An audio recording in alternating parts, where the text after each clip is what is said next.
Welcome to Revenge with Lyra. My brother just bought his third beach house.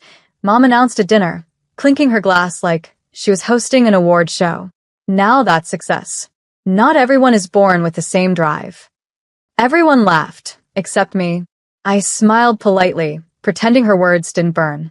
That's great, Mom. She leaned forward, eyes sharp behind her pearls. Clara, you never had the status for things like that. You've been this way since childhood. Always content with less. The laughter came again, louder this time. Even my father smirked. My brother Ethan looked at me across the table, his designer watch glinting under the chandelier. You should come see the new place sometime, he said smugly.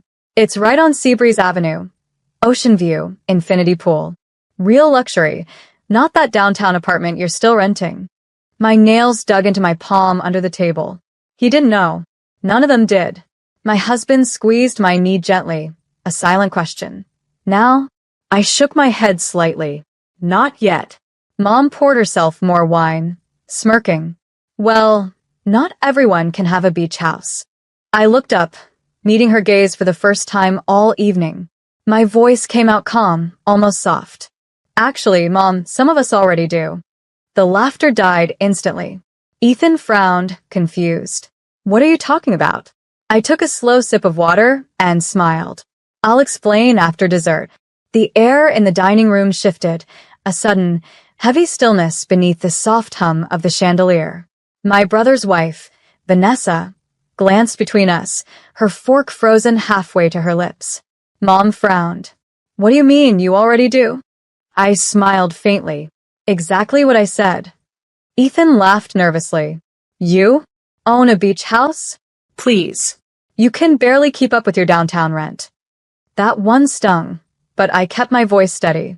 That's what you think. Mom rolled her eyes. Clara, don't make a fool of yourself. Your brother worked hard for what he has. I leaned back, letting her words echo. I'd worked too, just differently. When Ethan had gone through his crisis phase 2 years ago, he needed a place to impress investors fast. He'd asked me for help. He didn't know the property on Seabreeze Avenue belonged to a silent owner listed under an LLC, my LLC. Every month, his company wired rent automatically, thinking it was going to a corporate investor. The investor was me. And tonight, surrounded by their smug faces, I realized it was time to let the truth breathe. My husband caught my eye and gave a subtle nod. Permission granted. I placed my napkin on the table. Mom, I said, remember that beach house Ethan's been bragging about? She smiled proudly. Of course. What about it? I tilted my head slightly. I hope he's been treating it well. I'm his landlord. The silence that followed was thick enough to taste. For a second, no one even blinked. Then Mom laughed, sharp, disbelieving. Oh, Clara, stop. You don't have to lie to feel important. Ethan scoffed, his grin returning. Nice joke, sis. You? The owner of Seabreeze Avenue? That property's worth millions. I clasped my hands together calmly. 6.8, to be exact. I bought it 4 years ago, after my firm closed its second investment round. Vanessa's jaw dropped. Wait, your firm? You told us you were working part-time in real estate. I said I was working independently. I corrected, smiling. Big difference. Ethan shook his head, laughing, but the sound was hollow. No way. If you owned that place, I'd know. I slid my phone from my purse, pulled up the LLC documentation, and turned the screen toward him. The color drained from his face as he read the company name, Hallbrook Estates, LLC. The same name he'd seen at the top of every rental invoice for years. He swallowed hard. That's you. I nodded slowly. That's me. You've been renting from me for 30 months. I appreciate how punctual you've been with payments. Dad's wine glass slipped from his hand, shattering against the floor. Mom sat frozen, her face pale. You're saying your brother has been paying you? Every month, I finished. Like clockwork. My husband reached over, smirking. Guest dinner's on them tonight. Ethan pushed his chair back, so hard it screeched against the floor. That's not possible, he muttered. You're lying. You set this up to humiliate me. Humiliate you? I raised an eyebrow. No, Ethan. I just stopped hiding what you've been too arrogant to see. Mom finally snapped out of her trance. Clara, why would you do something so deceitful? Renting your property to your own brother without saying a word. Because, I said quietly, if I told you, you never would have taken it. You'd rather choke than admit I was capable of owning something you envy. Vanessa blinked, still pale. You mean all those renovation requests, new deck furniture, repainting, pool maintenance, were approved by me? I said softly. And yes, every thank you email Ethan sent went directly to my inbox. My father cleared his throat, trying to reclaim authority. Well, that's still improper. Families should be honest about business. I met his eyes, my voice turning sharp. Like you were honest when you used my college savings to bail Ethan out of debt? That shut him up. Mom's lips trembled. You've changed, Clara. You've become cold. I smiled, not bitter, just tired. No, Mom. I stopped begging for warmth from people who only hand me frost. Ethan's hands were shaking now. You think this makes you better than us? I looked him straight in the eye. No. Just equal. Finally equal. The tension was suffocating. Even the chandelier seemed to hum under the weight of it. Ethan's face turned red, not from shame, but rage. You think you can just embarrass me in front of everyone? I built my career. I earned my success. I leaned forward, my tone low and calm. Then why did my rent checks pay for your mortgage, your vacations, and your Tesla lease? Vanessa gasped. Ethan, is that true? He glared at her, his pride cracking. I didn't know who the owner was, all right? I thought it was some investment firm. It was, I said softly. Just not the kind you expected. Mom covered her face. My God. Dad finally stood. Enough. This family dinner is over. You've proven your point, Clara. Now stop this show. I stood too. This isn't a show, Dad. It's a revelation. You raised me to believe success meant obedience. But you were wrong. Success is peace, freedom, self-respect. Things money can't buy, but you tried to measure anyway. Daniel, my husband, stood beside me, slipping his hand into mine. You should be proud of her, he said quietly. Instead, you mocked her for being humble. Mom whispered, trembling. You could have told us. I smiled gently. You never asked. I reached for my purse and turned toward the door. Enjoy dinner, everyone. Oh, and Ethan, rent's due next week. The following morning, my phone buzzed nonstop. Messages, calls, voicemails. Mom, we need to talk. You went too far. Dad, call your brother and fix this mess before it hits the family's reputation. And Ethan, well, his was the only message that made me laugh. You won't get another dime from me.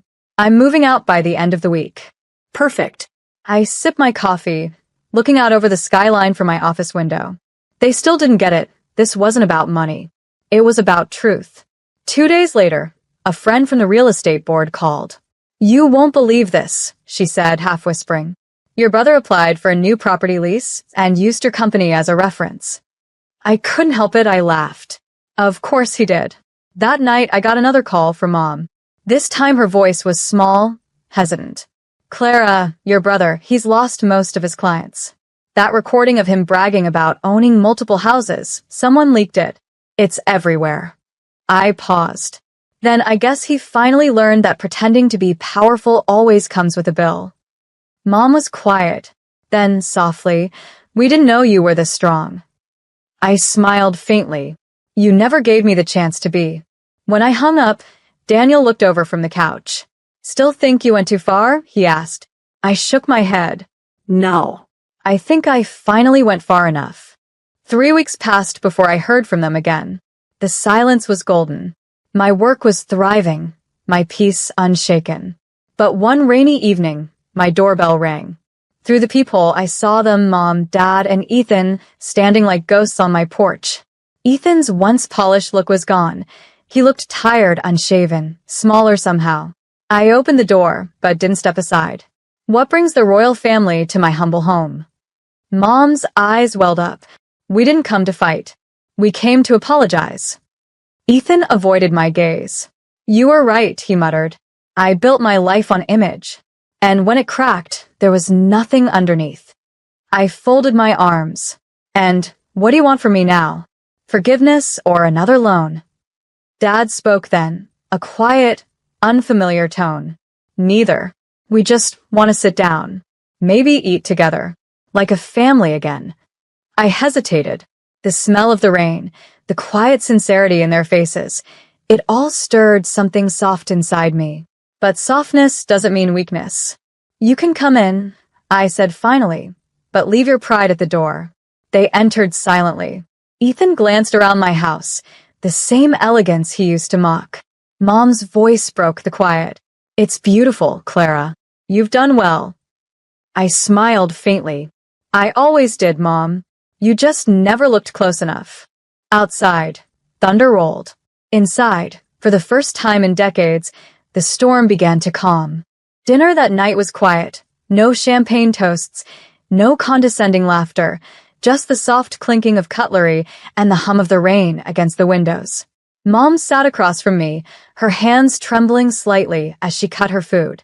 You know, she began, her voice fragile, when you were little, I used to think your silence was weakness. I looked up, and now, she gave a faint, watery smile. Now I see it was strength. You learned how to survive in a house where love was conditional. Ethan exhaled shakily. You don't have to forgive me. I just needed you to know I was wrong. About everything.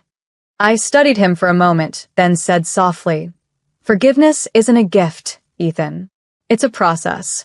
You'll earn it through change, not words. He nodded, his eyes glassy. I will.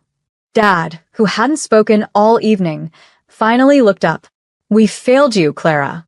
We thought love was hierarchy, that one child shining meant the other could be dimmed. But we were wrong. For a long moment, no one spoke. The air was heavy but healing. I set down my fork and smiled faintly. The past is done. Let's just not repeat it. When they left that night, Mom hugged me, hesitant at first, then tighter, like she'd just realized she could lose me again. As the door closed behind them, I whispered to myself, Peace, the one house I truly own.